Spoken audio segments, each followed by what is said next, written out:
दोस्तों नमस्कार, ये है मार्गदर्शन फॉर सिविल सर्विसेज। मैं अनुराग चौधरी। दोस्तों आज की वीडियो में आप पढ़ेंगे एनसीईआरटी के 12वीं कक्षा के इतिहास, भारतीय इतिहास के कुछ विषय भाग 2 का अध्याय 4 किसान, जमींदार और राज्य। इस अध्याय में हम विस्तार से भारत के कृषक समाज और मुगल साम्राज्य के बारे में जानेंगे और इसका काल लगभग 16वीं और 17वीं शताब्दी है। तो आइए शुरू करते हैं आज का अध्याय। देखिए, बहुत ही आसान सा हम एक डिस्क्रिप्शन पढ़ेंगे कि 16वीं और 17वीं शताब्दी के दौरान भारत में कितने लोग या लगभग कितने प्रतिशत लोग गांव में रहते थे।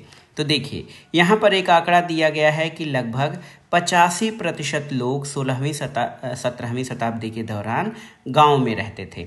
और इसमें कौन कौन से लोग शामिल थे? छोटे खेतिहर और भूमिहर संभ्रांत दोनों प्रकार के लोग ही कृषि उत्पादन से जुड़े थे और दोनों ही फसल के हिस्सों के दावेदार थे।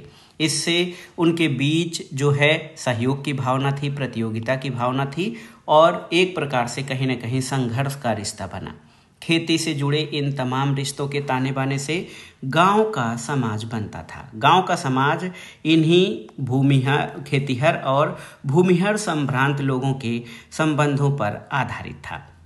इसी समय कई बाहरी ताकतें भी ग्रामीण दुनिया में दाखिल हुई। इनमें सबसे महत्वपूर्ण मुगल राज्य था, जो अपनी आमदनी यानी राजस्व का बहुत बड़ा हिस्सा कृषि उत्पादन से उगाहता था, राजस्व या भू राजस्व कर के रूप में।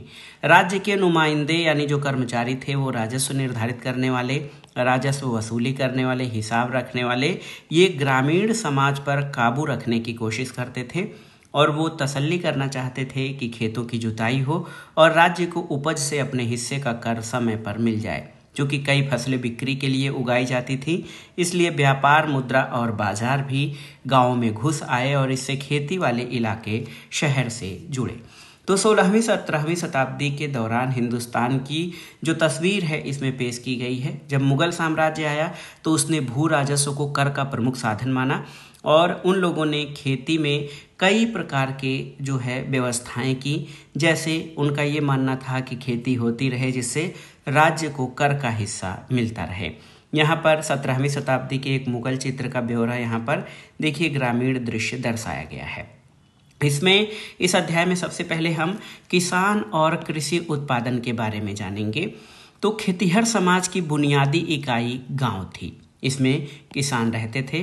किसान साल भर अलग अलग मौसम में वो तमाम काम करते थे जिससे फसल की पैदावार होती थी।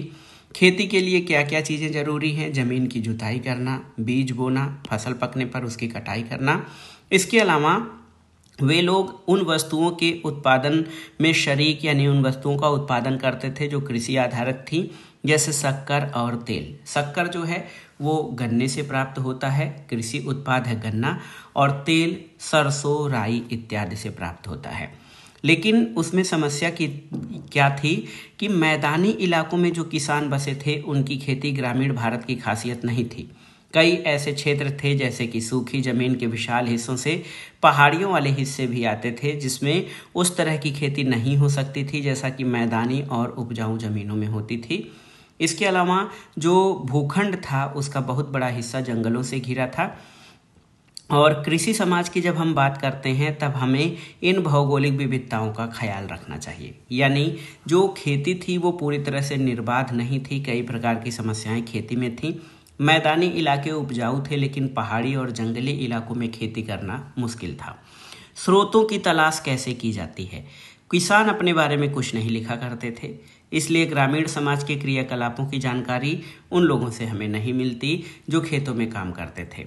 इसका परिणाम ये है कि 16वीं और 17वीं शताब्दी के कृषि इतिहास को समझने के लिए मुख्य स्रोत में वो ऐतिहासिक ग्रंथ और दस्तावेज हैं जो मुगल दरबार की निगरानी में लिखे गए थे।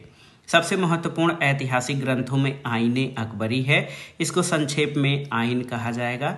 आईन ए अकबरी मतलब अकबर के शासनकाल या अकबर के समय का जो है संपूर्ण दस्तावेज या उसका आईना। और आईन अकबरी अकबर के दरबारी इतिहासकार अबुल फजल ने लिखा था। खेतों की नियमित जुताई की तसल्ली करने के लिए राज्य के जो नुमाइंदे यानी कर्मचारी थे उनके द्वारा करों की उगाही के लिए और राज्य ग्रामीण सत्तापोषों यानी जो जमींदार थे उनके बीच रिश्तों के नियमन के लिए राज्य ने कई इंतजाम किए थे। उनका लेखा जोखा इस ग्रंथ में बड़ी सावधानी से पेश किया गया है। आइन का उद्देश्य क्या था, यानी आइन क्यों लिखा गया या आइन अकबरी क्यों लिखा गया, तो इसका मुख्य उद्देश्य अकबर के साम्राज्य का एक ऐसा खाका पेश करना था जहां एक मजबूत सत्ताधारी वर्ग सामाजिक मेलजोल बनाकर रखता था। आइन के जो लेखक हैं अबुल फजल, उनके अनुसार मुगल साम्राज्य के खिलाफ कोई बगावत या किसी भी किस्म की स्वायत्त सत्ता की दावेदारी का असफल होना पहले ही तय था। दूसरे शब्दों में किसानों के बारे में जो कुछ हमें आइन से पता चलता है वो सत्ता के ऊंचे गलियारों का नजरिया है, क्योंकि हमने पहले ही पढ़ा है कि किसान या खेती करने वाले लोग अपने बारे में नहीं कुछ लिखते थे। मुगल दस्तावेज और अंग्रेजी जब शासन शुरू हुआ तो उनके समय के दस्तावेजों से हमें किसानों या खेतीहरों के बारे में जानकारी मिलती है। आइन की जानकारी के साथ साथ हम उन स्रोतों का भी प्रयोग कर सकते हैं जो मुगलों की राजधानी से दूर के इलाकों में लिखे गए थे। इसमें 17वीं 18वीं शताब्दी में गुजरात, महाराष्ट्र और राजस्थान से मिलने वाले वे दस्तावेज भी शामिल हैं जो सरकार की आमदनी की विस्तृत जानकारी देते हैं। इसके अलावा जब ईस्ट इंडिया कंपनी आई तो उसमें भी बहुत सारे दस्तावेज हैं जो पूर्वी भारत में कृषि संबंधों का उपयोगी खाका पेश करते हैं, और ये सभी स्रोत किसान, जमींदार और राज्य के बीच जो झगड़े या संघर्ष थे उनको दर्ज करते हैं। लगे हाथ ये स्रोत ये समझने में हमारी मदद करते हैं कि किसान राज्य को किस नज़रिए से देखते थे और राज्य से उन्हें कैसे न्याय की उम्मीद थी। किसान जो थे वो राज्य को उत्पीड़क मानते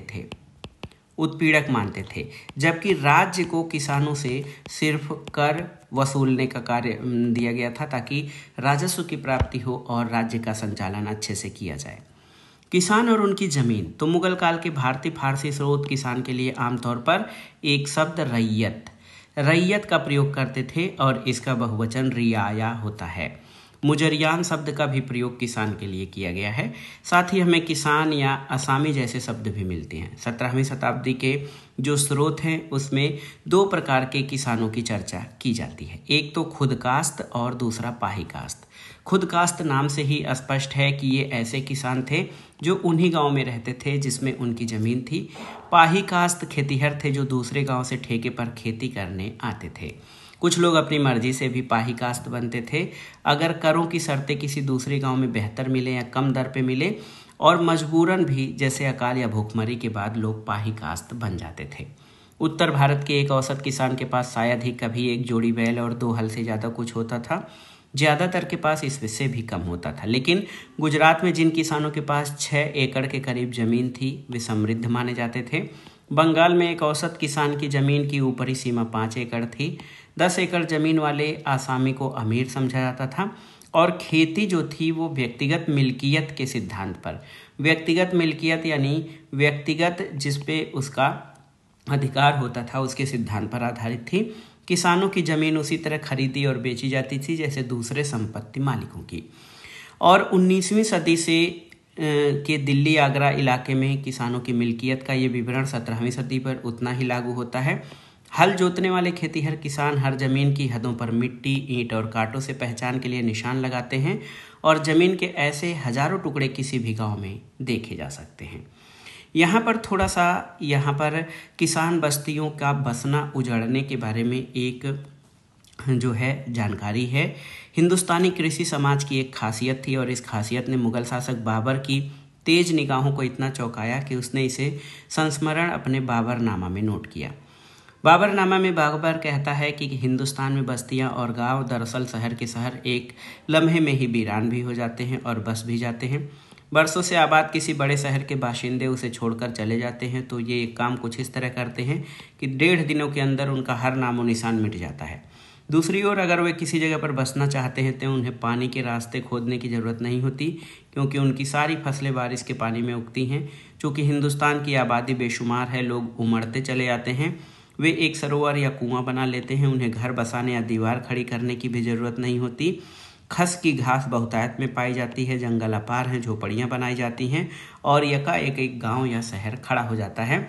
ये जो है बाबरनामा में बाबर ने लिखा है। अब आइए जानते हैं सिंचाई और तकनीक क्या व्यवस्था थी। जमीन ठीक थी, मजदूर थे, किसानों की गतिशीलता की वजह से कृषि का लगातार विस्तार हुआ। खेती का प्राथमिक उद्देश्य लोगों का पेट भरना था, इसलिए रोज़मर्रा के खाने की ज़रूरतें, इसमें जो डेली के यूज के खाद्यान्न हैं जैसे चावल, गेहूं, ज्वार, ये फसलें ज़्यादा उगाई जाती थी।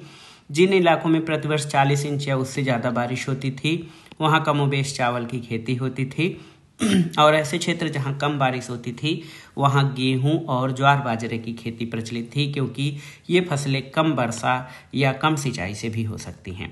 मानसून भारतीय कृषि की रीढ़ था, जैसा आज भी है, लेकिन कुछ ऐसी फसलें थी जिनके लिए अतिरिक्त पानी की ज़रूरत होती थी और इनके लिए सिंचाई के कृत्रिम उपाय भी बनाने पड़े थे। पेड़ों और खेतों की सिंचाई के बारे में बाबरनामा का एक अंश पढ़ते हैं। तो देखिए कि बाबरनामा से लिया गया अंश है। हिंदुस्तान के मुल्क का ज़्यादातर हिस्सा मैदानी ज़मीन पर बसा है।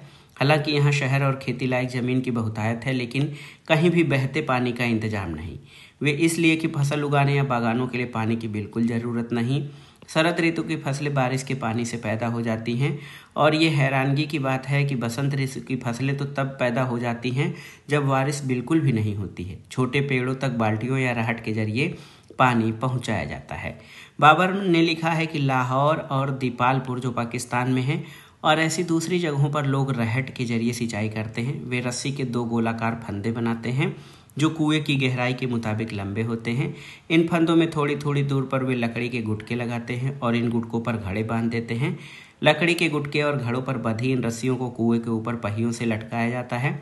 पहिए की धुरी पर एक और पहिया और इस अंतिम पहियों को बैल के जरिए घुमाया जाता है। इस पहिए के दांत पास के दूसरे पहिए के दांतों को जकड़ लेते हैं और इस तरह घड़ों वाला पहिया घूमने लगता है। घड़ों से जहां पानी गिरता है वहां एक सकरा नाला खोद दिया जाता है और इस तरह से हर जगह पानी पहुंचाया जाता है। यहाँ पर आप चित्र में रहट देख सकते हैं कि किस तरह से रहट घुमाकर जो है ये पानी निकाला जा रहा है कुएं से और उससे खेतों की सिंचाई की जा रही है। देखिए, सिंचाई कार्यों को राज्य की मदद भी मिलती थी। उत्तर भारत में राज्य ने नई नहरें और नाले खुदवाए, कई पुरानी नहरों की मरम्मत करवाई, जैसे शाहजहां के शासनकाल के दौरान पंजाब में शाह नहर की मरम्मत कराई गई थी। ये इसलिए भी महत्वपूर्ण था क्योंकि जब खेती के लिए सिंचाई की आवश्यकता होती थी, समय पर पानी मिल जाता था तो उपज ज़्यादा होती थी और किसान को कोई बहुत समस्या नहीं होती थी कर अदा करने में। खेती मेहनत कसी का काम था, यानी ये श्रम आधारित उद्योग है, कार्य है, लेकिन किसान ऐसी तकनीकों का इस्तेमाल भी करते थे जो अक्सर पशुबल पर आधारित होती थी। उदाहरण के रूप में लकड़ी के उस हल का प्रयोग किया जाता था जिसको एक छोर पर लोहे की नुकीली धार या फाल लगाकर आसानी से बनाया जा सकता था। ऐसे हल मिट्टी को बहुत गहरे नहीं खोदते थे, जिसके कारण तेज गर्मी के महीनों में नमी बची रहती थी। बैलों के जोड़े के सहारे खींचे जाने वाले बरमे का इस्तेमाल बीज बोने के लिए किया जाता था, लेकिन बीजों को हाथ से छिड़क कर बोने का रिवाज ज़्यादा प्रचलित था। मिट्टी की गुड़ाई और साथ साथ निराई के लिए लकड़ी के मूठ वाले लोहे के पतले धार काम में लाए जाते थे, जिनको खुरपी इत्यादि कहा जाता है। देखिए, फसलों की भरमार थी। मौसम के 2 मुख्य जो चक्र थे उसके दौरान खेती की जाती थी। एक तो खरीफ की फसल पतझड़ में और दूसरी रबी की बसंत में। खरीफ में धान की खेती की जाती थी और रबी में गेहूं, जौ, सरसों की। सूखे इलाकों और बंजर ज़मीन को छोड़ दें तो ज़्यादातर जगहों पर साल में कम से कम 2 फसलें होती थी। जहां पर बारिश या सिंचाई के अन्य साधन हर वक्त मौजूद थे वहां तो साल में 3 फसलें उगाई जाती थी। इस वजह से पैदावार में विविधता पाई जाती थी। जो आईन अकबरी है, इसमें दोनों मौसम मिलाकर मुगल प्रांत आगरा में 39 किस्म की फसलें उगाई जाती थी, जबकि दिल्ली प्रांत में 43 फसलों की पैदावार होती थी। बंगाल में चावल की ही केवल 50 किस्में पैदा होती थी। लेकिन खेती का जो बड़ा मुद्दा था वो आहार या दैनिक आहार की खेती पर ज़्यादा जोर दिया जाता था। इसका मतलब ये नहीं था कि मध्यकालीन भारत में खेती सिर्फ गुजारा करने के लिए की जाती थी। स्रोतों में हमें अक्सर जिन्स ए कामिल यानी सर्वोत्तम फसलें, इनका जो है शब्द मिलता है और मुगल राज्य में किसानों को ऐसी फसलों की खेती करने के लिए बढ़ावा देता था क्योंकि इनसे राज्य को ज़्यादा कर मिलता था। कपास और गन्ने जैसी फसलें बेहतरीन जिन्स ए कामिल थीं। ये दोनों, कपास और गन्ना, आप जान लीजिए नकदी फसलों में शामिल हैं। मध्य भारत और दक्कनी पठार में फैले हुए जमीन के बड़े बड़े टुकड़ों पर कपास उगाई जाती थी, जबकि बंगाल अपनी चीनी के लिए मशहूर था। तिलहन जैसे सरसों और दलहन भी नकदी फसलों में आते थे। इससे पता चलता है कि एक औसत किसान की ज़मीन पर किस तरह पेट भरने के लिए होने वाले उत्पादन और व्यापार के लिए किए जाने वाले उत्पादन एक दूसरे से जुड़े थे। केवल खाद्यान्न ही नहीं बल्कि व्यापारिक फसलों की खेती भी की जाती थी। यहाँ पर तंबाकू के बारे में थोड़ा सा जानते हैं। तंबाकू का प्रसार कैसे हुआ? तो ये पौधा सबसे पहले दक्कन पहुंचा, वहां से 17वीं शताब्दी के शुरुआती वर्षों में उत्तर भारत आया। आइन उत्तर भारत की फसलों की सूची में तंबाकू का जिक्र नहीं है। अकबर और उसके अभिजातों ने 1604 में पहली बार तंबाकू देखा और ऐसा लगता है इसी समय तंबाकू का धूम्रपान या हुक्के या चिलम के रूप में करने की लत ने जोर पकड़ा। जहांगीर इस बुरी आदत के फैलने से इतना चिंतित हुआ कि उसने इस पर पाबंदी लगा दी थी और ये पाबंदी पूरी तरह से बेअसर साबित हुई, क्योंकि हम जानते हैं कि 17वीं सदी के अंत तक तंबाकू पूरे भारत में खेती, व्यापार और उपयोग की मुख्य वस्तु बन चुका था। इसके अलावा कृषि उत्पादन के ऐसे कई तरीके और लचीले तरीकों का बड़ा नतीजा ये था कि कृषि जब अच्छे से हुई, लोगों का खान पान अच्छा हुआ तो आबादी बढ़ने लगी। आर्थिक इतिहासकारों की गणना के मुताबिक समय समय पर होने वाली भूखमरी और महामारी के बावजूद 1600 से 1700 के बीच भारत की आबादी लगभग 5 करोड़ बढ़ गई थी 100 वर्षों में, और 200 वर्षों में ये करीब करीब 33% इसमें बढ़ोतरी हुई थी। देखिए, कई प्रकार की नई फसलों का आगमन भी दुनिया में हुआ। जिस तरह से लोग आने जाने लगे उसी तरह से फसलों का भी प्रचार प्रसार हुआ। 17वीं शताब्दी में दुनिया के अलग अलग हिस्सों से कई नई फसलें भारतीय उपमहाद्वीप पहुंची। मक्का भारत में अफ्रीका और स्पेन के रास्ते आया। 17वीं शताब्दी तक इसकी गिनती पश्चिम भारत की मुख्य फसलों में होने लगी। देखिए, हम जो आज टमाटर, आलू और मिर्च खाते हैं, ये सब्जियां भी भारत की मूल उत्पत्ति नहीं हैं, और अनानास और पपीता जैसे फल भी बाहर से आए हैं। किसान और खेती के बाद आइए ग्रामीण समुदाय के बारे में जानते हैं। तो ग्रामीण जनसंख्या बहुत अधिक थी। कृषि उत्पादन में किसानों की पुरजोर भागीदारी होती थी और इससे मुगल साम्राज्य के कृषि संबंधों पर क्या असर पड़ता था, ये पता करना जरूरी है। तो आइए जानते हैं वो समुदाय जो खेती के विस्तार में शामिल होते थे और इनके बीच रिश्ते और झगड़े क्या थे। किसान की अपनी जमीन पर व्यक्तिगत मिल्कियत यानी स्वामित्व होता था। साथ ही यहाँ तक उनके सामाजिक अस्तित्व का सवाल है, वो सामूहिक ग्रामीण समुदाय का हिस्सा थे। इस समुदाय में खेतीहर किसान, पंचायत और गांव का मुखिया, जिसको मुकद्दम या मंडल कहते थे, ये 3 लोग शामिल थे। तो ग्रामीण समुदाय में मुख्य रूप से खेतीहर किसान, पंचायत और गांव का मुखिया शामिल होता था। जाति और ग्रामीण माहौल। तो जाति तो बहुत प्राचीन समय से है, आप जानते भी हैं, और जाति और अन्य जाति जैसे भेदभाव की वजह से खेतीहर किसान कई तरह के समूहों में बटे थे। खेतों की जुताई करने वालों में एक बड़ी तादाद ऐसे लोगों की थी जो नीच या छोटी जाति के समझे जाने वाले लोग थे और इनको छोटे कामों में लगाया जाता था। ये लोग खेतों में मजदूरी करते थे। खेती लायक जमीन की कमी नहीं थी, फिर भी कुछ जाति के लोगों को सिर्फ नीच समझे जाने वाले काम ही दिए जाते थे। इस तरह वे गरीब रहने के लिए मजबूर थे। जनगणना उस वक्त नहीं होती थी, लेकिन जो थोड़े बहुत आंकड़े और तथ्य हैं उनसे पता चलता है कि गांव की आबादी का बहुत बड़ा हिस्सा ऐसे समूहों का था और इनके पास संसाधन सबसे कम थे और ये जाति व्यवस्था की पाबंदियों से बंधे थे। इनकी हालत कमोबेश ऐसी ही थी जैसी कि आधुनिक भारत में दलितों की। दूसरे संप्रदायों में भी ऐसे भेदभाव फैले। मुसलमान समुदायों में हलाल खोरान जैसे नीच कामों से जुड़े समूह गांव की हदों के बाहर रह सकते थे और मल्लाहजादा यानी नाविकों के पुत्र की तुलना दासों से की जाती थी बिहार में। तो गांव के जो संबंध थे ग्रामीण समुदाय में, खेतीहर लोग तो थे ही, लेकिन जिनको खेती का काम था उनको बहुत नीचे स्तर का माना जाता था।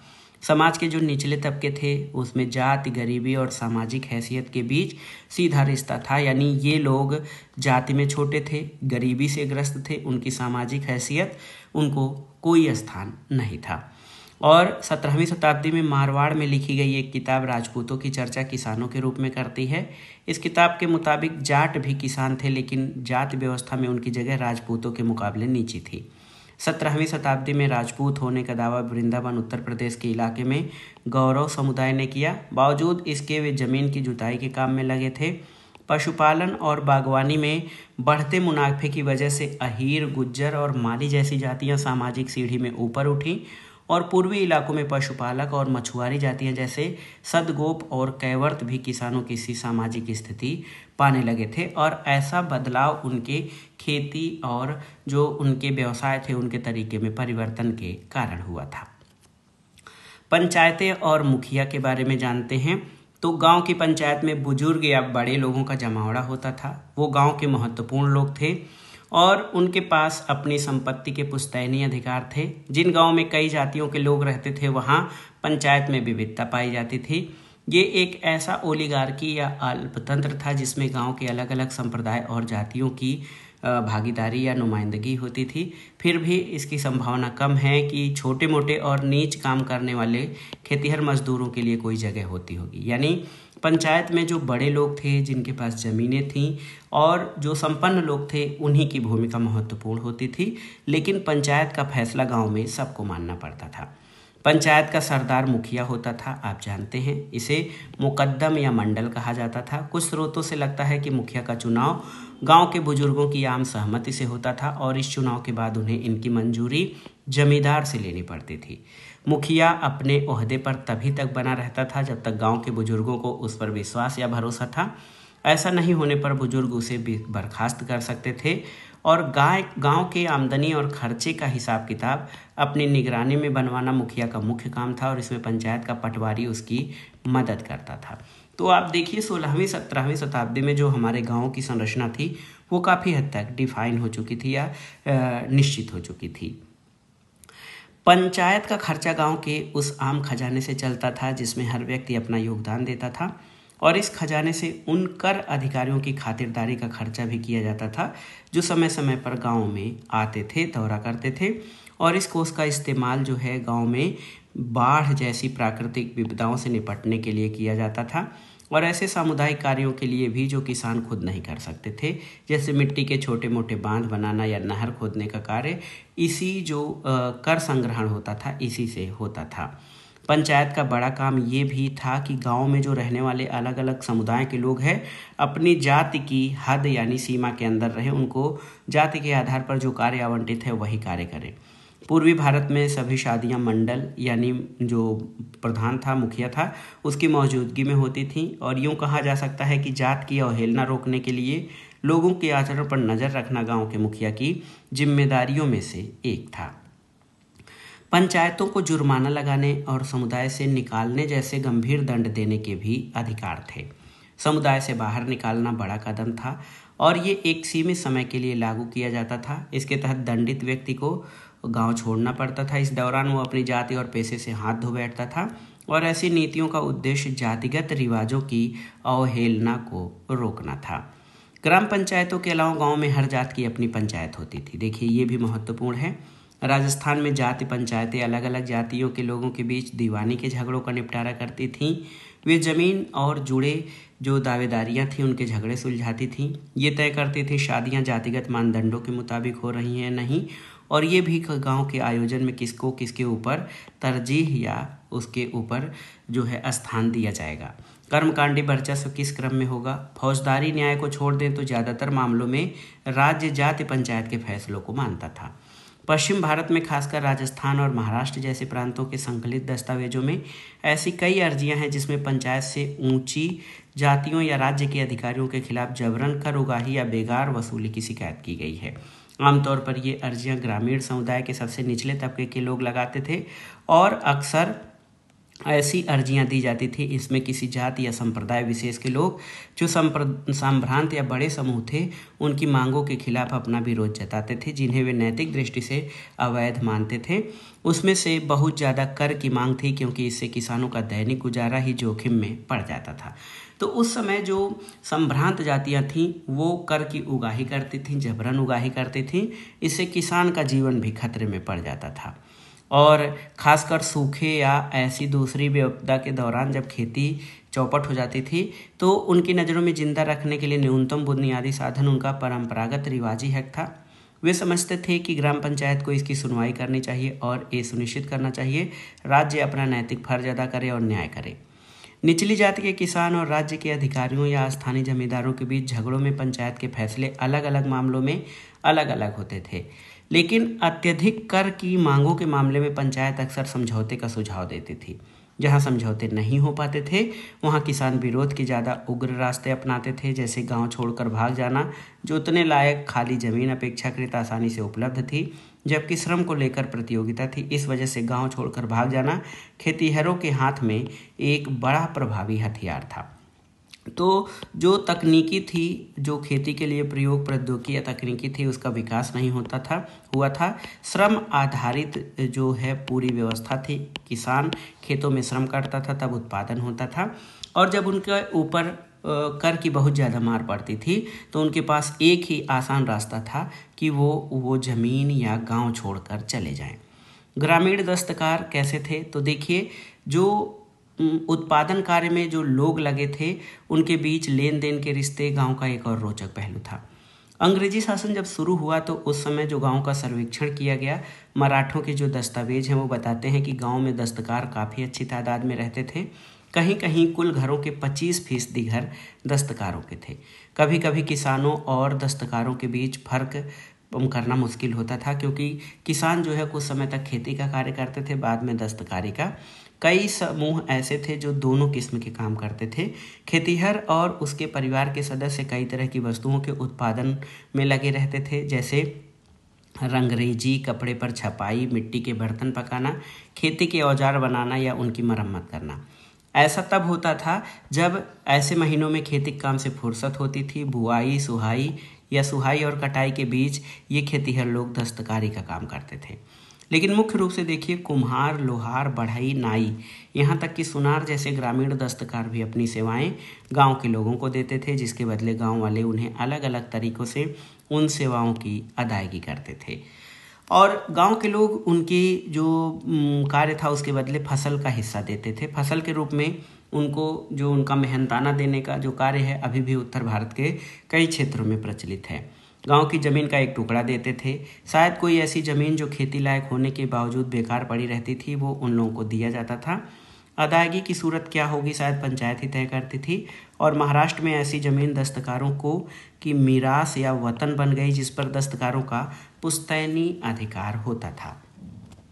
यही व्यवस्था कभी कभी थोड़े थोड़े बदले हुए रूप में पाई जाती थी, जहां दस्तकार और खेतीहर परिवार परस्पर बातचीत करके अदायगी की किसी एक व्यवस्था पर राजी होते थे। ऐसे में आमतौर पर वस्तुओं और सेवाओं का विनिमय होता था। 18वीं शताब्दी के स्रोत बताते हैं कि बंगाल में जमींदार की सेवाओं के बदले लोहार, बढ़ई और सुनारों तक को रोज का भत्ता और खाने के लिए नकदी देते थे। इस व्यवस्था को जजमानी कहा जाता था। हालांकि ये शब्द 16वीं और 17वीं शताब्दी में बहुत ज़्यादा प्रचलित नहीं था। ये सबूत मज़ेदार हैं क्योंकि इनसे पता चलता है कि गांव के छोटे स्तर पर फेरबदल के रिश्ते कितने पेचीदा थे। ऐसा नहीं है कि नकद अदायगी का चलन बिल्कुल ही नदारद था। एक छोटा गणराज्य या लघु गणराज्य, तो ग्रामीण समुदाय की अहमियत कैसे जाने? तो कुछ अंग्रेज अफसरों ने ब्रिटिश काल में भारतीय गांवों को लघु गणराज्य या छोटे गणराज्य के रूप में देखा, जहां लोग सामूहिक स्तर पर भाईचारे के साथ संसाधनों और श्रम का बंटवारा करते थे। लेकिन गांव में सामाजिक बराबरी होगी ऐसा नहीं था, क्योंकि संपत्ति की व्यक्तिगत मिल्कियत होती थी। जाति और जेंडर के नाम पर समाज में गहरी विषमताएं थी। कुछ ताकतवर लोग गांव के मसलों पर फैसले लेते थे और कमज़ोर वर्गों का शोषण करते थे। न्याय करने का अधिकार भी बड़े लोगों को प्राप्त था, तो वो अपने हिसाब से न्याय करते थे। इससे भी महत्वपूर्ण बात यह थी कि गांव और शहरों के बीच होने वाले व्यापार की वजह से गांव में नकद के रिश्ते फैल चुके थे। जब मुगल के केंद्रीय इलाकों में कर की गणना और वसूली नकद में की जाती थी, जो दस्तकार निर्यात के लिए उत्पादन करते थे उन्हें उनकी मजदूरी या पूर्व भुगतान भी नकद में ही मिलता था। इसी तरह कपास, रेशम या नील जैसी व्यापारिक फसलें पैदा करने वालों का भुगतान भी नकदी ही होता था। गांव में मुद्रा, तो 17वीं शताब्दी में एक फ्रांसीसी यात्री ज्यां बैप्टिस्ट ट्रेवरनियर को ये बात उल्लेखनीय लगी कि भारत में वे गांव बहुत ही छोटे कहे जाएंगे जिनमें मुद्रा की फेरबदल करने वाले, जिन्हें सराफ कहते हैं, न हो। एक बैंकर की तरह सराफ हवाला भुगतान करते हैं और अपनी मर्जी के मुताबिक पैसे के मुकाबले रुपए की कीमत बढ़ा देते हैं और कौड़ियों के मुकाबले पैसे की। ये ट्रेवरनियर का वर्णन है। हमने किसानों के बारे में पढ़ लिया और दस्तकारी के बारे में कि कैसे किसान ही दस्तकार थे और दस्तकार जो है नकदी के रूप में अपना जो है कार्य का भुगतान पाते थे। महिलाओं की स्थिति क्या थी, ये भी बहुत ही महत्वपूर्ण है। कि उत्पादन की प्रक्रिया में जो है आदमी और महिलाएं दोनों ही महत्वपूर्ण भूमिका अदा करते हैं। वहाँ पर महिलाएं और मर्द कंधे से कंधा मिलाकर खेतों में काम करते थे। मर्द खेत जोतते थे, हल चलाते थे, महिलाएं बुआई, निराई और कटाई के साथ पकी फसल का दाना निकालने का काम करती थी। यानी दोनों एक दूसरे से जुड़े थे।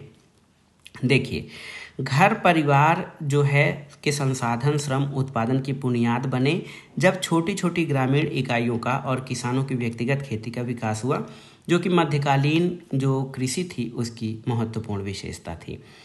और इसके अलावा आप जान लीजिए लिंग बोध के आधार पर कि ये आदमी है ये औरत है, ये मुमकिन नहीं था। फिर भी महिलाओं की जैव वैज्ञानिक क्रियाओं को लेकर लोगों के मन में पूर्वाग्रह थे। पश्चिमी भारत में रजस्वला महिलाओं को हल या कुम्हार का चाक छूने की इजाज़त नहीं थी। बंगाल में अपने मासिक धर्म के समय महिलाएं पान के बागान में नहीं घुस सकती थी। कई तरह के कार्य महिलाएं करती थी। सूत काटना, बर्तन बनाना, मिट्टी साफ करना, गूंथना, कपड़ों पर कढ़ाई, ये जैसे दस्तकारी का काम जो महिलाओं के श्रम पर निर्भर होता था। किसी वस्तु का जितना वाणिज्यीकरण होता था उसके उत्पादन के लिए महिलाओं के श्रम की उतनी ही मांग होती थी। और किसान और दस्तकार महिलाएं ज़रूरत पड़ने पर न सिर्फ खेतों में काम करती थी बल्कि नियोक्ताओं के घर पर भी जाती थी और बाजारों में भी। तो महिलाओं की भूमिका बहुत ही महत्वपूर्ण थी ऐसे छोटे छोटे और महत्वपूर्ण कार्यों के लिए।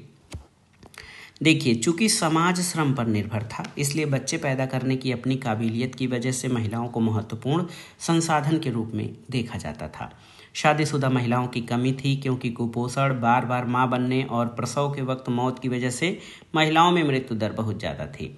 इससे किसान और दस्तकार समाज में ऐसे सामाजिक रिवाज पैदा हुए जो संभ्रांत समूहों में बहुत अलग थे। कई ग्रामीण संप्रदायों में शादी के लिए दुल्हन की कीमत अदा करने की जरूरत होती थी, दहेज की नहीं। तलाकशुदा महिलाएं और विधवाएं दोनों ही कानूनन शादी कर सकती थी।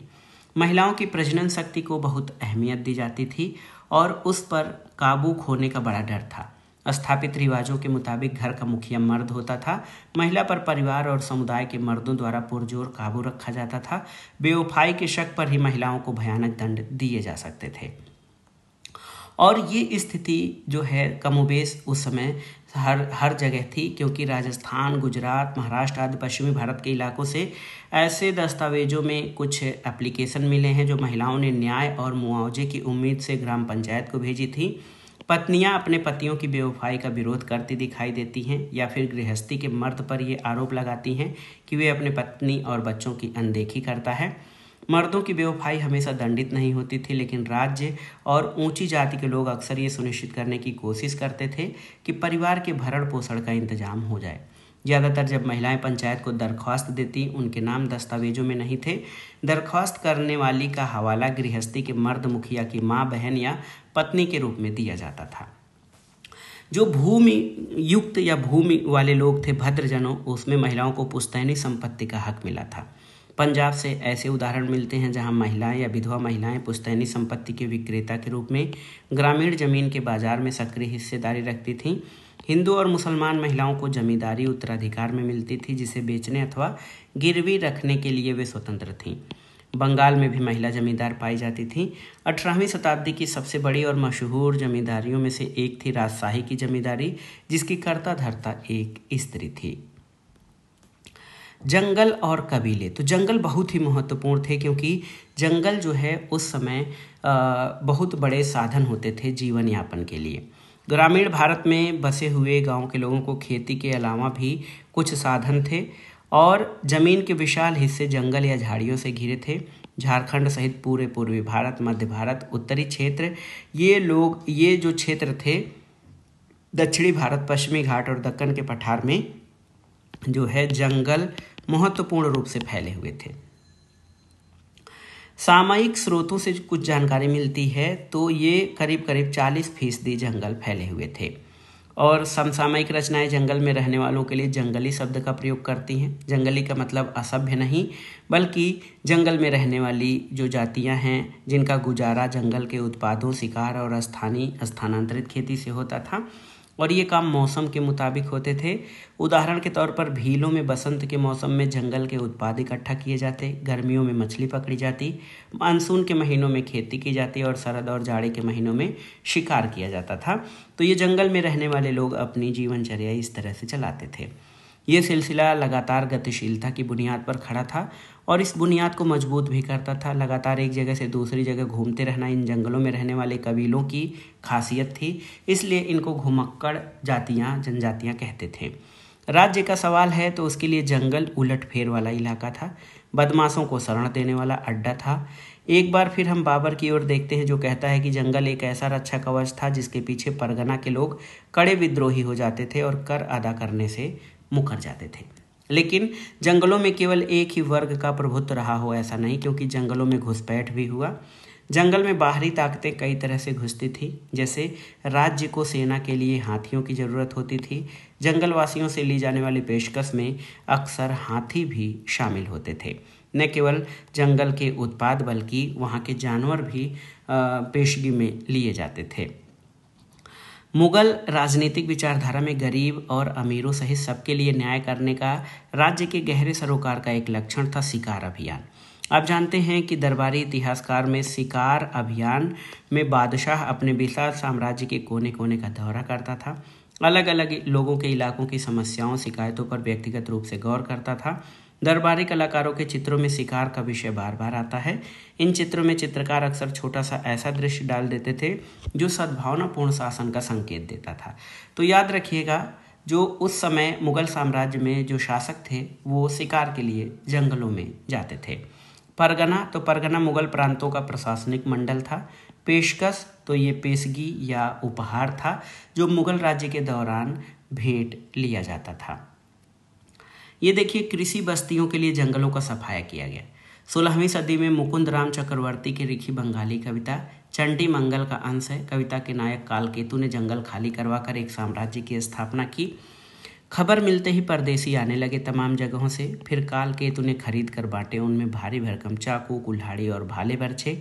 उत्तर से आए दास सैकड़ों उमड़ते हुए चकित देखकर कालकेतु को, जिसने दी सुपारी एक एक को। दक्षिण से आए फसल कटाई वाले, एक उद्यमी के साथ 500। पश्चिम से आया जफर मियाँ, साथ में 22,000 लोग, हाथों में सुलेमानी मोती की माला, जपते हुए पीर और पैगंबर का नाम।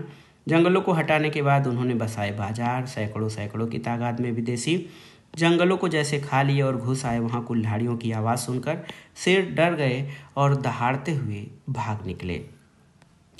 देखिए, पहाड़ी कबीले और मैदानों के बीच व्यापार लगभग 1595 में कैसा था। अवध सूबा, जो आज का उत्तर प्रदेश का हिस्सा है, उसके मैदानी इलाकों और पहाड़ी कबीलों के बीच लेन देन के बारे में अबुल फजल ने लिखा है कि उत्तर के पहाड़ों से इंसान मोटे मोटे घोड़े और बकरों की पीठ पर लादकर बेशुमार सामान ले जाते हैं, जैसे कि सोना, तांबा, शीशा, कस्तूरी, सुरागाय की पूंछ, शहद, संतरे का रस और नींबू के रस को साथ उबालकर बनाया जाने वाला अम्ल, अनारदाना, अदरक, लंबी मिर्च, मजीठ जिसे लाल रंग का बनाया जाता है उसकी जड़ें, सुहागा, जदवार, मोम, ऊनी कपड़े, लकड़ी के सामान, चील, बाज, काले बाज, मरलिन और अन्य वस्तुएं। इसके बदले वे सफ़ेद और रंगीन कपड़े, कहरूबा एक पीला भूरा धातु जिसे गहने बनाए जाते थे, नमक, हींग, गहने, शीशे और मिट्टी के बर्तन वापस ले जाते थे। तो ये कैसे व्यापार चलता था, इसका विवरण अबुल फजल ने दिया है। वाणिज्यिक खेती, जो व्यापारिक खेती थी, उसका असर बाहरी कारक के रूप में जंगलवासियों की जिंदगी पर पड़ता था। जंगल के कई उत्पाद थे, जैसे शहद, मधुमोम, लाख, इनकी बहुत मांग थी। लाख की कुछ वस्तुएं 17वीं शताब्दी में भारत से समुद्र पार होने वाले निर्यात की मुख्य वस्तुएं थीं। हाथी भी पकड़े और बेचे जाते थे। व्यापार के तहत वस्तुओं की अदला बदली यानी वस्तु विनिमय की प्रणाली भी प्रचलित थी। कुछ कबीले भारत और अफगानिस्तान के बीच होने वाले ज़मीनी व्यापार में लगे थे, जैसे पंजाब का लोहानी कबीला। वे पंजाब के गांवों और शहरों के बीच होने वाले व्यापार में शिरकत करते थे। कुछ सामाजिक कारण थे जिससे जंगलवासियों के जीवन में बदलाव आए। कबीलों के सरदार होते थे, बहुत कुछ ग्रामीण समुदाय के बड़े आदमियों की तरह। कई कबीलों के सरदार जमींदार बन गए, कुछ तो राजा भी हो गए। ऐसे में उन्हें सेना खड़ी करने की ज़रूरत हुई। उन्होंने अपने ही खानदान के लोगों को सेना में भर्ती किया या फिर अपने ही भाई बंधुओं से सैन्य सेवा की मांग की। सिंध इलाके की जो कबीलाई सेना थी उसमें 6000 घुड़सवार और 7000 पैदल सिपाही होते थे। असम में अहोम राजाओं के अपने पायक होते थे। ये वो लोग थे जिन्हें जमीन के बदले सैनिक सेवा देनी पड़ती थी। अहोम राजाओं ने जंगली हाथी पकड़ने पर अपने एकाधिकार का ऐलान कर रखा था। यानी जो अहोम शासक थे वो कहते थे कि जंगल से हाथी पकड़ने का केवल उनका ही अधिकार है। कबीलाई व्यवस्था से राजतांत्रिक प्रणाली की तरफ संक्रमण बहुत पहले शुरू हुआ था, लेकिन ऐसा लगता है कि 16वीं शताब्दी में आकर ये प्रक्रिया पूरी तरह विकसित हुई। इसकी जानकारी हमें उत्तर पूर्वी इलाकों में कबीलाई राज्यों के बारे में आइन की बातों से मिलती है। 16वीं-17वीं शताब्दी में कोच राजाओं ने पड़ोसी कबीलों के साथ एक के बाद एक युद्ध किया और उन पर अपना कब्जा किया। जंगल के इलाकों में नए सांस्कृतिक प्रभावों के विस्तार को भी शुरुआत हुई। कुछ इतिहासकारों ने ये सुझाया है कि नए बसे इलाकों के खेतिहर समुदायों ने जिस तरह धीरे धीरे इस्लाम को अपनाया उसमें सूफी संतों यानी पीर की बड़ी भूमिका थी और उस समय कई सूफी संत जो है वो आए थे। जमींदारों के बारे में जानकारी देखिए, मुगल भारत में कृषि संबंधों की हमारी दास्तान तब तक अधूरी रहेगी जब तक गांव में रहने वाले जो ऐसा तबके की बात न की जाए जिसकी कमाई खेती से आती थी लेकिन वो खेती नहीं करते थे। जमींदार लोग थे वो अपनी ज़मीन के मालिक होते थे। ग्रामीण समाज में इनको ऊंची हैसियत थी और इनको कुछ खास सामाजिक और आर्थिक सुविधाएं मिली थी। जमींदारों की बढ़ी हुई हैसियत के पीछे एक कारण जाति था, दूसरा ये था कि वो लोग राज्य को कुछ खास किस्म की सेवाएं देते थे। जमींदार राज्य के लिए कर एकत्रित करते थे और जमींदारों की समृद्धि की वजह थी उनके पास व्यक्तिगत ज़मीन होती थी। इसको मिल्कियत कहा जाता था। उनकी संपत्ति और मिल्कियत ज़मीन पर जमींदार के निजी इस्तेमाल के लिए खेती होती थी। इन ज़मीनों पर दिहाड़ी के मजदूर या पराधीन मजदूर काम करते थे। जमींदार अपनी मर्जी के मुताबिक इन ज़मीनों को बेच सकते थे और किसी और के नाम कर सकते थे या उन्हें गिरवी रख सकते थे। अब देखिए, जमींदारों की ताकत इस बात से आती थी कि राज्य की ओर से उन्हें कर वसूल करने का अधिकार था। उनको इसलिए वित्तीय मुआवजा मिलता था। उनके पास सैनिक संसाधन होते थे। ये उनकी ताकत का महत्वपूर्ण जरिया था। ज़्यादातर जमींदारों के पास अपने किले थे, अपनी सैनिक टुकड़ियाँ थी जिसमें घुड़सवार, तोपखाने और पैदल सिपाही भी होते थे। तो इस तरह से अगर हम मुगल कालीन गांव में सामाजिक संबंधों की कल्पना एक पिरामिड के रूप में करें तो जमींदार इस सकरे शीर्ष का हिस्सा थे। और अबुल फजल इस ओर इशारा करता है कि ऊंची जाति के ब्राह्मण राजपूत गठबंधन ने ग्रामीण समाज पर पहले ही अपना ठोस नियंत्रण बना रखा था और इसमें मध्यम जातियों की भी खासी नुमाइंदगी थी जैसा कि हमने देखा है, और इसमें कई मुसलमान जमींदार भी महत्वपूर्ण थे। उस समय के जो दस्तावेज हैं उनसे लगता है कि जंग में जीत जमींदारों की उत्पत्ति का संभावित स्रोत रहा होगा। अक्सर जमींदारी फैलाने का एक तरीका था ताकतवर सैनिक सरदारों द्वारा कमज़ोर लोगों को बेदखल करना, लेकिन इसकी संभावना कम है कि किसी जमींदार को इतने आक्रामक रुख की इजाज़त राज्य देता हो जब तक कि एक राज्याधीश के जरिए इसकी पुष्टि पहले ही न कर दी गई हो। जमींदारी को पुख्ता करने की प्रक्रिया धीमी थी और ये कई तरीके से किया जाता था। जैसे कुछ नई ज़मीनें बसाई जाती थी, अधिकारों का हस्तांतरण किया जाता था राज्य के आदेश से या फिर खरीद कर, और यही वो प्रक्रियाएं थी जिनके जरिए अपेक्षाकृत निचली जातियों के लोग भी जमींदारों के दर्जे में दाखिल हो सकते थे, क्योंकि इस काल में जमींदारी धड़ल्ले से खरीदी और बेची जाती थी। आइन के मुताबिक मुगल भारत में जमींदारों की मिली जुली सैनिक शक्ति थी कि 3,84,558 घुड़सवार, 42,77,057 पैदल, 1863 हाथी, 4260 तोप और 4500 नाव। ये एक समानांतर सैनिक बल के रूप में था जो जमींदारों के पास था। देखिए, इसके अलावा कई कारणों ने मिलकर परिवार या वंश पर आधारित जमींदारियों को पुख्ता होने का मौका दिया। राजपूत और जाटों ने ऐसी रणनीति अपनाकर उत्तर भारत में जमीन की बड़ी बड़ी पट्टियों पर अपना नियंत्रण किया और मध्य और दक्षिण पश्चिम बंगाल में किसान पशुचारियों ने ताकतवर जमींदारियां खड़ी की। इसके अलावा जमींदारों ने खेती लायक ज़मीनों को बसाने में अगुवाई की, खेतिहरों को खेती के साजो सामान उधार दिए और वहां उन्हें बसाया। जमींदारी की खरीद फरोख्त से गाँव के मौद्रीकरण की प्रक्रिया में तेजी आई। इसके अलावा जमींदार अपनी मिल्कियत की ज़मीनों की फसल भी बेचते थे। ऐसे भी सबूत हैं दस्तावेजों में जो दिखाते हैं कि जमींदार अक्सर बाजार स्थापित करते थे जहां किसान भी अपनी फसलें बेचने आते थे। इसमें कोई शक नहीं कि जमींदार शोषण करने वाला तबका था। लेकिन किसानों से उसके रिश्तों में पारस्परिकता, पैतृकवाद और संरक्षण का पुट था। दो पहलू इस बात की पुष्टि करते हैं, एक तो ये कि भक्त संतों ने बड़ी बेबाकी से जातिगत और दूसरी किस्म के अत्याचारों की निंदा की। वहीं उन्होंने जमींदारों को या साहूकारों को किसानों के शोषक या उन पर अत्याचार करने वाले के रूप में नहीं दिखाया है।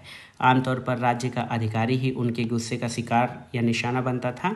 17वीं सदी में भारी संख्या में कृषि विद्रोह हुए और उसमें राज्य के खिलाफ जमींदारों को अक्सर किसानों का समर्थन मिला था। भू राजस्व प्रणाली के बारे में जानते हैं। तो जमीन से जो मिलने वाला राजस्व था वो मुगल साम्राज्य की आर्थिक बुनियाद थी। मुगल साम्राज्य का जो आर्थिक बुनियाद थी वो भू राजस्व था। इसीलिए उन्होंने कृषि उत्पादन पर नियंत्रण रखा और कई राज्यों में राजस्व आकलन और वसूली के लिए महत्वपूर्ण कार्य किया था मुगल साम्राज्य ने। और इसमें ये ज़रूरी था कि जो कर वसूली है उसके लिए एक मजबूत प्रशासनिक तंत्र खड़ा किया जाए। दीवान एक होता था जिसके दफ्तर पर पूरे राज्य की वित्तीय व्यवस्था के देखरेख की जिम्मेदारी थी, वो इस तंत्र में शामिल था। हिसाब रखने वाले और राजस्व अधिकारी खेती की दुनिया में शामिल हुए और कृषि संबंधों को शक्ल देने में निर्णायक तत्व के रूप में शामिल हुए। लोगों पर कर का बोझ निर्धारित करने से पहले मुगल राज्य ने जमीन और उस पर होने वाले उत्पादन के बारे में खास किस्म की सूचनाएं इकट्ठा की। भू राजस्व के इंतजामात में कर निर्धारण था पहला, और दूसरा वास्तविक वसूली थी। जो जमा होती थी वो निर्धारित रकम थी और हासिल सचमुच वसूली की गई रकम। तो जमा निर्धारित रकम की कितना राजस्व वसूला जाएगा, और एक हासिल शब्द था। दो शब्द थे, जमा और हासिल। ये भी परीक्षा में महत्वपूर्ण है। जमा जो निर्धारित रकम होती थी उस क्षेत्र के लिए, और हासिल वसूल की गई रकम। अमील गुजार या राजस्व वसूली करने वालों के कामों की सूची में अकबर ने ये हुक्म दिया कि जहां अमील गुजार को कोशिश करनी चाहिए कि खेतिहर नकद भुगतान करे, वहीं फसलों में भुगतान का विकल्प भी खुला रहे।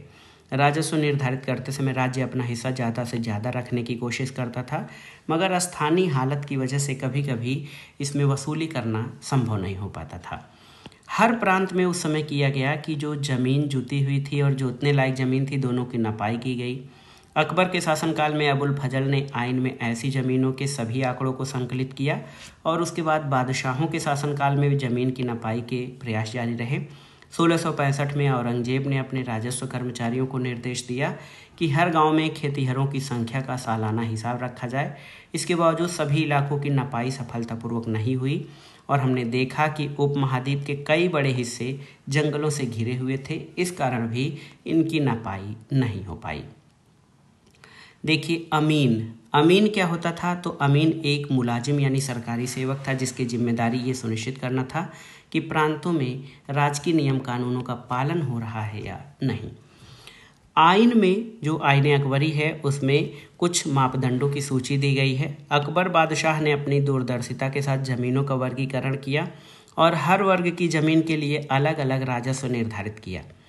पोलज वह ज़मीन है जिसमें एक के बाद हर एक फसल की सालाना खेती होती है और ज़मीन कभी खाली नहीं छोड़ा जाता। परौती वह ज़मीन थी जिस पर कुछ दिनों के लिए खेती रोक दी जाती थी ताकि वो अपनी खोई हुई उर्वरा शक्ति वापस पा सके। चचर वह ज़मीन होती थी जो 3 या 4 वर्षों तक खाली रहती थी, और बंजर वह ज़मीन होती थी जिस पर 5 या उससे ज़्यादा वर्षों से खेती नहीं की गई हो।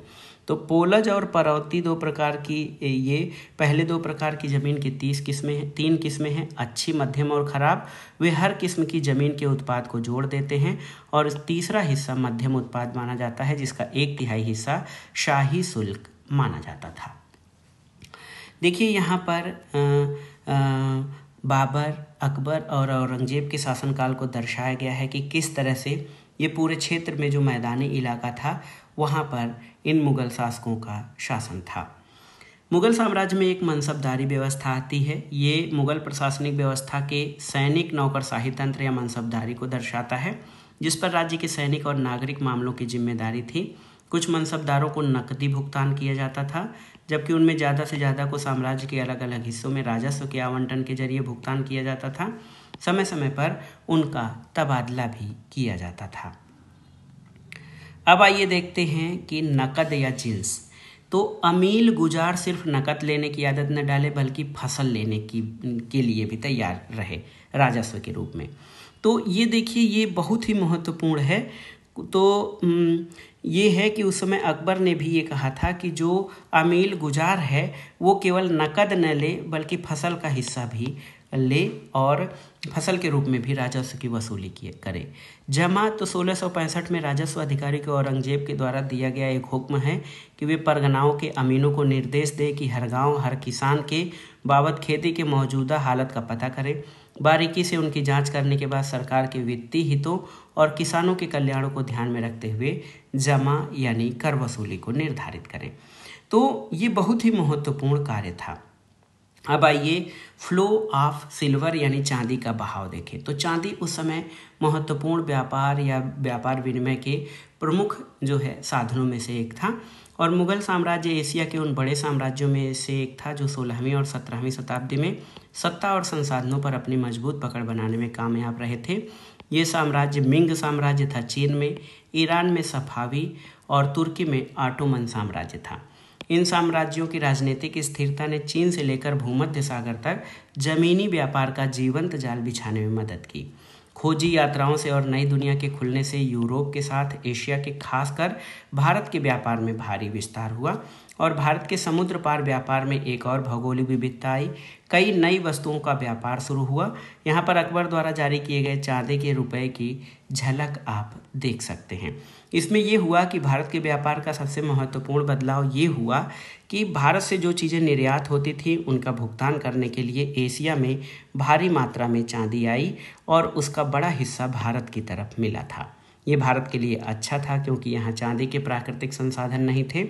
16वीं से 18वीं शताब्दी के बीच भारत में धातु मुद्रा खासकर चांदी के रुपयों की उपलब्धि में स्थिरता बनी रही। एक तरफ अर्थव्यवस्था में मुद्रा संचार और सिक्कों की ढलाई में विस्तार हुआ, दूसरी तरफ मुगल राज्य को नकदी कर उगाहने में आसानी हुई।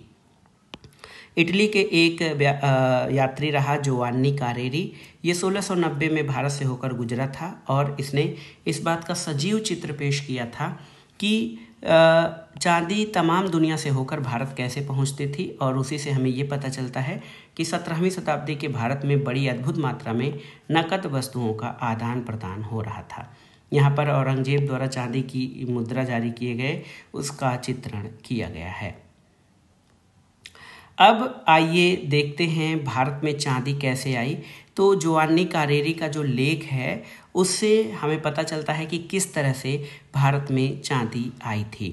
दुनिया भर में विचरण करने वाला सारा सोना चांदी भारत में ही कैसे आता है। तो ये बड़ा हिस्सा अमेरिका से, यूरोप से, थोड़ा हिस्सा कई तरह की वस्तुओं के लिए तुर्की में जाता है, थोड़ा सा हिस्सा रेशम के लिए इसमें रना होते हुए फारस पहुंचता है। तुर्की लोग काफ़ी से अलग नहीं रह सकते जो कि ओमान और अरेबिया से आती है। नहीं फारस, अरेबिया और तुर्की के लोग भारत की वस्तुओं के बिना रह सकते हैं।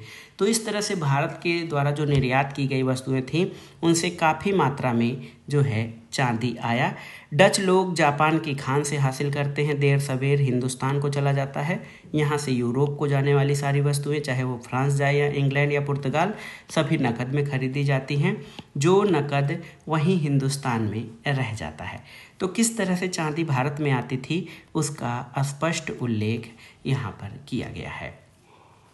अब आइए उस समय के महत्वपूर्ण दस्तावेज आईने अकबरी के बारे में जान लेते हैं, जिससे हमें मुगल साम्राज्य के बारे में आंकिक और दस्तावेजी जानकारी मिलती है। अबुल फजल की आईने अकबरी जो है वो बहुत ही महत्वपूर्ण है। ये ऐतिहासिक और प्रशासनिक परियोजना का नतीजा था और बादशाह अकबर के आदेश पर अबुल फजल ने इस परियोजना को स्वीकार किया था। अकबर के शासनकाल के 42वें वर्ष 1598 में 5 संशोधनों के बाद इसको पूरा किया गया।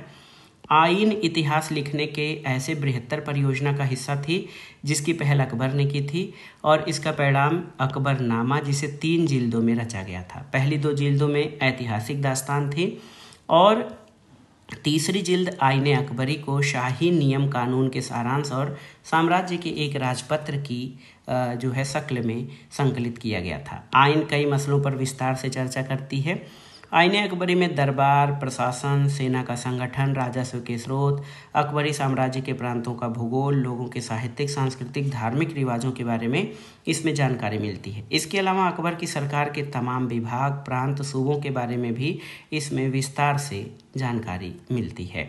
और ये जानकारी बहुत ही महत्वपूर्ण है क्योंकि ये आंकड़ों के रूप में सिलसिलेवार तरीके से संकलित की गई है। और इस तरह हमारे लिए आईन अकबर के शासनकाल के दौरान मुगल साम्राज्य के बारे में सूचनाओं की खान है और मुगल साम्राज्य के बारे में जानकारी का महत्वपूर्ण स्रोत भी है। लेकिन एक महत्वपूर्ण चीज़ ये है कि ये जो है आइन का जो नज़रिया है वो शासक द्वारा, जो केंद्र में बैठा हुआ शासक है उसके द्वारा आसपास के क्षेत्रों का दिया गया विवरण है। आइन जो है 5 भागों या दफ्तर का संकलन है। पहले 3 भाग में प्रशासन का विवरण है। मंजिल आबादी के नाम से पहली किताब शाही घर परिवार, उसके रख रखाव से ताल्लुक़ रखती है। दूसरा भाग सिपह आबादी यानी सैनिक और नागरिक प्रशासन, नौकरों की व्यवस्था के बारे में है। इसी भाग में शाही अफसर यानी मनसबदार, विद्वान, कवियों और कलाकारों की जीवनियाँ शामिल हैं। तीसरा मुल्क आबादी वह भाग है जो साम्राज्य और प्रांतों के वित्तीय पहलुओं और राजस्व की दरों के बारे में जानकारी मिलता है और 12 प्रांतों का बयान देता है। इस खंड में सांख्यिकी सूचनाएं बहुत क्रम से दी गई हैं जिसमें सूबे और उसकी तमाम प्रशासनिक और वित्तीय इकाइयों के भूगोल, स्थलाकृति, आर्थिक रेखाचित्र भी शामिल हैं। और इस खंड में यानी जो तीसरा खंड है उसमें हर प्रांत और उसकी अलग अलग इकाइयों की कुल मापी गई जमीन और निर्धारित राजस्व भी दी गई है। सूबा स्तर की जानकारी देने के बाद आइन में हमें सूबों के नीचे की इकाई सरकारों के बारे में बताती है। यहाँ पर परगनात या महल, किला, अराजी और नकदी, सरयुगल दान में दिया गया राजस्व, जमींदार, खाने और जातियाँ, उनके घुड़सवार, प्यादा, हाथी यानी फील सहित उनके फौज की जानकारी है। मुल्क आबादी उत्तर भारत के कृषि समाज का विस्तृत, आकर्षक और पेचीदा चित्र पेश करती है, जबकि चौथी और 5वीं किताबें जो है भारत के लोगों के मजहबी यानी धार्मिक, साहित्यिक और सांस्कृतिक रीति रिवाजों के बारे में जानकारी देती हैं और इनके आखिर में अकबर के शुभ वचनों का संकलन भी किया गया है। यहाँ पर देखिए अबुल फजल ने बड़े साफ तौर पर ये खुलासा किया है कि कैसे और किनसे अपने ग्रंथ के लिए सूचनाएं इकट्ठा की। अबुल फजल वल्द मुबारक को ये शानदार हुक्म दिया गया, शानदार घटनाओं और राज्य क्षेत्र अधीन करने वाली हमारी फतहों की दास्तान ईमानदारी के कलम से लिखो। तसल्ली से मैंने काफ़ी खोजबीन और मेहनत करके महामहिम की गतिविधियों के सबूत और दस्तावेज इकट्ठा किए और बहुत समय तक राज्य के मुलाजिमों और शाही परिवार के सदस्यों के साथ जवाब तलब किया। मैंने सच बोलने वाले समझदार बुजुर्गों और फुर्तीले दिमाग वाले सत्यकर्मी जवानों दोनों की बातों को परखा, उनके बयानों को लिखित रूप से दर्ज किया। सूबों को शाही हुक्म जारी किया गया कि पुराने मुलाजिमों को जिस किसी भी बीते वक्त की घटनाएं याद हों, पूरे विश्वास के साथ या मामूली शक के साथ भी वे अपने संस्मरण लिखें, उसे दरबार में भेज दें। फिर उस पाक मौजूदगी के कक्ष से एक और हुक्म रोशन हुआ, वो ये कि जो सामग्री जमा की जाए उसे शाही मौजूदगी में पढ़कर सुनाया जाए। बाद में जो कुछ भी लिखा जाना हो उसे उस महान किताब में परिशिष्ट की शक्ल में जोड़ दिया जाए और ये कि ऐसे ब्यौरे जांच पड़ताल की बारीकियों की वजह से या मामले की बारीकियों की वजह से उसी समय अंजाम तक नहीं लाए जा सके, उन्हें मैं बाद में दर्ज करूं। ईश्वरीय अध्यादेश का खुलासा करने वाले इस शाही हुक्म की वजह से अपनी गुप्त फिक्र की राहत पाकर मैंने ऐसे कच्चे प्रारूप लिखने की शुरुआत की जिसमें शैली या विन्यास की खूबसूरती नहीं थी। मैंने इलाही संवत के 19वें साल जब महामहिम की दानिशमंद अक्ल से दस्तावेज दफ्तर स्थापित किया गया, घटनाओं का इतिहास वृत्त हासिल किया और उसके भरे पूरे पन्नों से मैंने कई मामलों का ब्यौरा पाया। काफ़ी तकलीफें उठाकर उन सभी हुक्मों की मूल प्रति या नकल हासिल की गई जो राज्याभिषेक से लेकर आज तक सूबों को जारी किए गए थे। काफ़ी दिक्कतों का सामना करते हुए मैंने उनमें से कई रिपोर्टों को भी शामिल किया जो साम्राज्य के विभिन्न मामलों या दूसरे देशों में घटी घटनाओं के बारे में थीं, जिन्हें ऊंचे अफसरों और मंत्रियों ने भेजा था। और जवाब तलब और खोजबीन के तंत्र से मेरी मेहनत पसंद रूह संतृप्त हो गई। बड़ी कर्मठता के साथ मैंने वे कच्चे मसौदे और ज्ञापन पत्र भी हासिल किए जो जानकार और दूरदर्शी लोगों ने लिखे थे। इन तरीकों से खुशकिस्मती के इस गुलाब बाग यानी अकबरनामा को सींचने और नमी देने के लिए मैंने हौज बनाया। तो अकबरनामा के जो इतिहास वृत्त है उसमें स्रोत कहाँ से लिए गए इसका वर्णन भी अबुल फजल ने किया है। हालांकि बादशाह अकबर के शासन की सहूलियत के लिए आइन को आधिकारिक तौर पर विस्तृत सूचनाएं जमा करने के लिए प्रायोजित किया गया था, फिर भी ये किताब आधिकारिक दस्तावेजों की महज नकल से कहीं बढ़कर थी। इसकी पांडुलिपि को लेखक द्वारा 5 बार संशोधन किया गया। इससे ये लगता है कि प्रामाणिकता की खोज में अबुल फजल काफ़ी सावधानी बरत रहे थे। मौखिक बयानों को तथ्य के रूप में किताब में शामिल करने से पहले अन्य स्रोतों से उसके तथ्यों या सच्चाई की पुष्टि करने की कोशिश की गई। सांख्यिकी वाले खंडों में सभी आंकड़ों को अंकों के साथ शब्दों में भी लिखा गया ताकि बाद की प्रतियों में नकल की गलतियां कम से कम हों। फिर भी कुछ इतिहासकारों ने जो आइन का अध्ययन किया है वे बताते हैं कि ये ग्रंथ पूरी तरह समस्याओं से परे नहीं है। जोड़ में कई गलतियां हैं, अंकगणित की कुछ चूकें हैं या नकल उतारने के दौरान उनके सहयोगियों की भूल है, लेकिन ये गलतियां मामूली हैं और ये व्यापक स्तर पर किताबों के आंकड़ों की सच्चाई को कम नहीं करते। आइन की एक सीमा और ये है कि इसके संख्यात्मक आंकड़ों में विषमताएं हैं।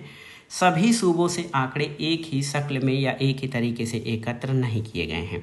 तो आप जान लीजिए कि अबुल फजल ने जो आईने अकबरी लिखने का कार्य किया था वो बहुत ही महत्वपूर्ण है।